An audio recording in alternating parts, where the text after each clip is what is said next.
CAFM paper, CS Executive Group 1ல CAFM paper is always taking life out of me ன்னு நினைக்கிறீங்களா? கஷ்டமா இருக்கா? Then you are at the right place. Follow this video. I will explain how to study and what to study in CAFM paper. Yes. Chapter 4, 5, 6. Give top most priority. இந்த 4 chapter கஷ்டமா இருக்கு. நான் என்ன பண்றது? Understand the concept.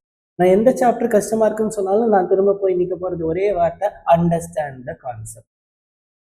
ஏன் ஒரு விஷயத்தை debit பண்றோம், ஏன் கிரெடிட் பண்றோம், இந்த பேசிக் அண்டர்ஸ்டாண்டிங் இருந்தா it is all only Journal. அந்த அண்டர் ரைட்டிங் 6th சாப்டர்ல வர்ற அண்டர் ரைட்டிங் தவிர்த்து இது எல்லாமே ஜேர்னல் என்ட்ரி. அண்ட் இதுல ஏன் இந்த ரிசர்வ் எடுத்தாங்க, ஏன் அந்த ரிசர்வ் எடுத்தாங்க, சிஆர்ஆர்னா என்ன, டிஆர்ஆர்னா என்ன, you have all theoretical explanation in your company law. Company லாவில் நல்லா ஸ்ட்ராங்கா படிங்க. அதை இங்க கொண்டு வந்து வெறும் அப்ளிகேஷன் பார்ட் மட்டும் தான் நம்ம இங்க பண்றோம்.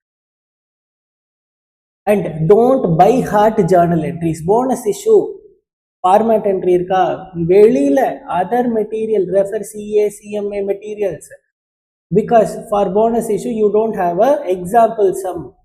bookல இருக்கிற sums plus அந்த concepts but sums இல்லைனா மட்டும் other material ரெஃபர் பண்ணுங்க. 4, 5, 6 will become easy. Then chapter 9. Chapter 9 is very very very very important.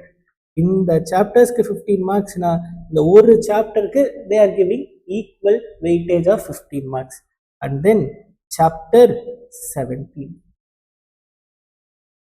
This is also comparatively very very important.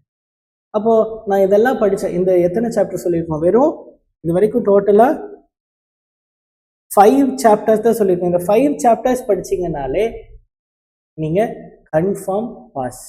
40 marks guaranteed. ஆனால் அதில் வந்து எனக்கு இந்த பார்ட் மட்டும் தான் ஈஸியாக இருக்குது, நான் இதெல்லாம் நான் விட்டுருவேன், எனக்கு இஷ்யூ 4 ஃபீச்சர் வரைக்கும் ஓகே, ரிடம்ஷன் கஷ்டம், பைபேக் கஷ்டம், இஎஸ்ஓபி கஷ்டம், ரைட் இஷ்யூ கஷ்டம், I cannot help.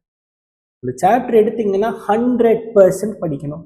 And 9th சாப்டரில் எனக்கு கேஷ் ஃப்ளோ சூப்பராக தெரியும், பட் எனக்கு லெட்ஜர் மட்டும் ஒர்க்கிங் நோட் கஷ்டமாக இருக்குது. நான் ஸ்டெப் மார்க் வாங்கி இப்போ அங்கே வர்றதே நீ 40 marks தான் இப்போ டோட்டலாக படிச்சிருக்க. Then how will you get only step marks and pass? அப்போ இது கூட அடிஷ்னலாக நான் என்ன படிக்கணும்?